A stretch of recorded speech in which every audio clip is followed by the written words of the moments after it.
படைத்தான் இறைவன் உனையே, மலைத்தான் உடனே அவனே.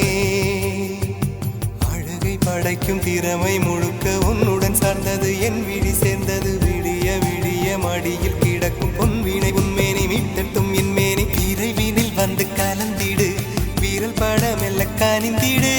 உடல் மட்டும் இங்கு கிடக்குது, உடன் வந்து நீயும் உயிர் கொடு. பல்லவன் சிற்பிகள் அன்று பண்ணிய சிற்பத்தில் ஒன்று, பெண்ணென வந்தது இன்று சிலையே. பல்லவன் சிற்பிகள் அன்று பண்ணிய சிற்பத்தில் ஒன்று,